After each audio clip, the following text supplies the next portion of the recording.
নমস্কার, কেমন আছেন সবাই? ঐশীস লাইফস্টাইলে আপনাদের সকলকে অনেক অনেক স্বাগত জানাই।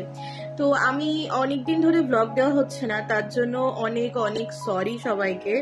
তো আজকে আমি একটা রেসিপিটা হচ্ছে ডালপুরি রেসিপি। এটা কোনো টিউটোরিয়াল ভিডিও নয়, আমি কিভাবে বানাই সেটাই তোমাদের সাথে শেয়ার করব বলে ভিডিওটা করা। আর আমি অ্যাকচুয়ালি বলছি এটাকে ডালপুরি, বাট আমাদের বাড়িতে it's not a dal puri, it's a ডাল পরোটা। কারণ কি, ওই আর কি, মানে আনহেলদির মধ্যে একটুখানি হেলদি খোঁজা। বেশিরভাগটাই আটা ইউজ করা হয়, ময়দাটা ইউজ করা হয় না বললেই চলে। তোমরা দেখলেই বুঝতে পারবে, ময়দা তো পুরো সাদা সাদা হয়। আমি পুরো প্রসেসটা তোমাদের সাথে শেয়ার করব কিভাবে হয়। আর পরোটা কেন বলছি, কারণ কি ডুবো তেলে ভাজা হয় না, একদম সেকা হয় অল্প অল্প তেলে। তো ডালপুরির থেকে পরোটা বলাটাই I think it's better, sounds better. তো চলো কিভাবে বানাই আমি সেটা তোমাদের সাথে শেয়ার করি। আর তো পুরো ব্লগটা লাস্ট অবধি দেখতে থাকো। কিছু কিছু ছোট ছোট টিপস অ্যান্ড ট্রিক্স দেবো, যেগুলো আমি বলি, যেগুলো কখনো কেউ দেয় না, কিন্তু আমি সেগুলো তোমাদের সামনে রিভিল করি। তো তার জন্য কিন্তু পুরো ব্লগটা দেখতে থাকবে। কেন পুরো ব্লগটা দেখতে হবে, কারণ কি মাঝে মাঝে আমার মনে পড়ে, তো তখন কিন্তু আমি টুকটুক করে বলে দিই। তো তার জন্য কিন্তু ফার্স্ট টু লাস্ট দেখো ব্লগটা। আর অবশ্যই ভালো লাগলে লাইক কমেন্ট শেয়ার করতে কিন্তু একদম ভুলবে না। আর বেশি বেশি করে সাবস্ক্রাইব করো, একটু সাবস্ক্রিপশনটা কম হচ্ছে। চলো তাহলে দেখে নিই। নমস্কার, আমি ঐশী। আজকে বানাচ্ছি ডালপুরি। তার জন্য কড়ায় কিছুটা সর্ষের তেল দিয়ে কালো জিরে আর শুকনো লঙ্কা ফোড়ন দিয়ে দিয়েছি। আর এখানে মটর ডাল ভিজিয়ে কাঁচা লঙ্কা দিয়ে আর নুন দিয়ে বেটে রেখেছি। তো চলো কিভাবে বানাচ্ছি একে একে আমরা কিন্তু পুরো রেসিপিটা দেখে নিই। এখানে তেল যথেষ্ট গরম হয়ে গেছে। এরপর আমি ডালটা ঢেলে দেবো। যেরকম কথা সেরকম কাজ। তেল এখানে অনেক গরম হয়ে গেছে। আমি এখানে কিন্তু পুরো ডাল বাটাটা এর মধ্যেই দিয়ে দিয়েছি। খুব একটা জল দিয়ে বাটা নয়, মোটামুটি জল যেটাতে ভেজানো ছিল আর একটু জল অ্যাড করেছি, কারণ কি একদম ড্রাই হয়ে গেছিলো, মানে মা জলটা পুরোটাই ফেলে দিয়েছিল বলে। সেই জল খানিকটা রেখে কিন্তু বেটে নেওয়া যায়। বেশি জল হলে কিন্তু জিনিসটা আমাদের গ্যাস অযথা পুড়বে আর অনেকক্ষণ সময় লেগে যাবে। তো মোটামুটি একটু এর থেকে একটু বেশি জল হলে কোনো ক্ষতি নেই, তাহলে কিন্তু আস্তে আস্তে টানিয়ে দেওয়া যাবে। আচ্ছা বলে রাখি, গ্যাসটা কিন্তু এই মুহূর্তে একদম হাই ফ্লেমে রাখতে হবে আর কন্টিনিউ নাড়াতে থাকতে হবে। যতক্ষণ নাড়াবে ভালোভাবে ততক্ষণ কিন্তু দেখতে হবে গ্যাসটা কিন্তু হাই ফ্লেমে আছে। যখনই নাড়ানোটা একটু বন্ধ করবে, গ্যাসটা কিন্তু লো ফ্লেমে করে দেবে। তারপরে কিছুক্ষণ নাড়িয়ে নেওয়ার পর আমি এখানে চিনি দিয়ে দিলাম কিছুটা, একদম নিজের স্বাদ মতো। নুন চিনিটা কিন্তু স্বাদ মতো। পেস্টটা করার সময় আমি কিন্তু নুন দিয়ে দিয়েছি। আর যখন পেস্টটা নাড়াচ্ছি চিনিটা তখন দিলাম, কারণ কি ভালো করে এর মধ্যে ক্যারামেলাইজড হলে জিনিসটা ভালো হবে। আর কড়াই কিন্তু কন্টিনিউ নাড়তে থাকতে হবে, লেগে যাবে কড়াই। ননস্টিকের কড়া থাকলে খুব ভালো, যদি না থাকে এই রকম কিন্তু অ্যালুমিনিয়ামের কড়াতেও করতে পারো। লেগে গেলে কোনো ভয় পাওয়ার কোনো রকম কোনো দরকার নেই। আমাদের কিন্তু কন্টিনিউ নাড়াতে নাড়াতে দেখবে এক সময় পুরো কড়া থেকে ডালটা ছেড়ে দিয়েছে, পরিষ্কার হয়ে উঠছে। তখন কিন্তু বুঝতে হবে তোমাদের ডালপুরি একদম রেডি। বেশি শুকিয়ে ফেলা চলবে না। অনেকেই অনেক রকমভাবে করে, অনেকে সেদ্ধ করে জল ঝরিয়ে পেস্ট করে করা নাড়ে। আমি বলবো সেটা বেশি খাটনি, এই প্রসেসটা করে দেখো, খুব ভালো হবে। এই পর্যায়ে আমি দিয়ে দিচ্ছি এখানে কিছুটা হলুদ গুঁড়ো। আমি ইউজ করছি এখানে মোদি কেয়ারের ভেরি ফ্লেভারফুল হলুদ গুঁড়ো। যদি তোমরা চাও তাহলে কিন্তু আমাকে কমেন্ট করতে পারো, আমি নাম্বার প্রোভাইড করব, তোমরা কিন্তু সেই নাম্বারে বুকিং করে নিতে পারো। মোদি কেয়ারের এই হলুদটা ভীষণ healthy and tasty as well as. তো এই তো নাড়িয়ে নিয়েছি, দেখো একদম গরম ধোয়া উঠছে, ক্যামেরাতে কিন্তু বুঝতে পারছো। তো একটু একটু না ডাল রেখে দিতে হবে, পুরো কিন্তু পেস্ট করবে না। কয়েকটা ডাল কিন্তু খাওয়ার সময় মুখে পড়লে খুব স্বাদটা ভালো আসবে।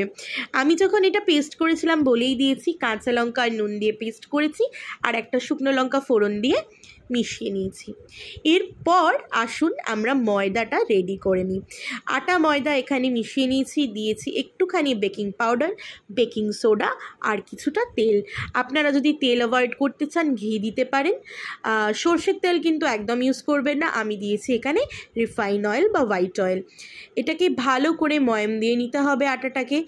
আটা কোয়ান্টিটিটা যদি আপনি 70% ইউজ করেন, ময়দা কোয়ান্টিটি 30% দেবেন, যেরকম চাইবেন। এটা ময়দা দিয়েও হয় পুরোটা, তবে আমি ময়দাটা অ্যাভয়েড করি, বেশি দিই না, কারণ যখন আমরা বেলবো না খুব স্ট্রেচি হয়ে যায়।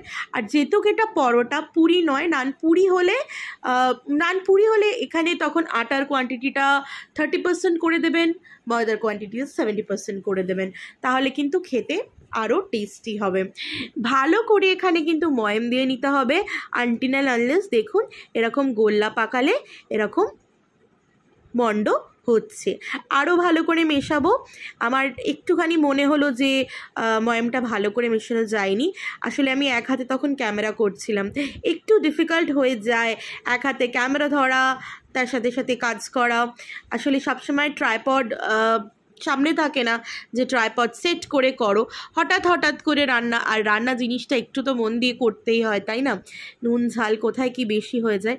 তারপরে আমি বোনকে ডাকলাম, বললাম প্লিজ একটু ক্যামেরাটা ধরে দিয়ে কিন্তু আমি এখানে ময়ামটা ভালো করে মাখিয়ে নিচ্ছি। এই পর্যায়ে দেখো ভালো করে ময়াম হয়ে গেছে, এরকম হাত দিয়ে চিপলে মন্ড মতো তৈরি হচ্ছে।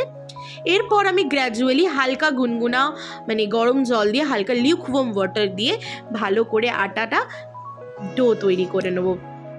ভালো করে ডো তৈরি করে নিতে হবে, একদম সুন্দর করে মসৃণ করে মেখে নিতে হবে, করে কিন্তু তারপর কিছুক্ষণ রেস্টে রাখবো। কোনো অয়েল লাগাবার দরকার নেই, কোনো গুঁড়ো আটা লাগাবার দরকার নেই, একদম নর্মাল ওয়েতে আটাটাকে রেস্টে কিছুক্ষণ রেখে দিতে হবে। আচ্ছা, আর একটা কথা বলি, আমি কিন্তু এখানে এখন চলে এসেছি রেস্টে রাখার পর এটাকে বানাতে, মানে এটাকে লেচি কেটে এর মধ্যে স্টাফ করব।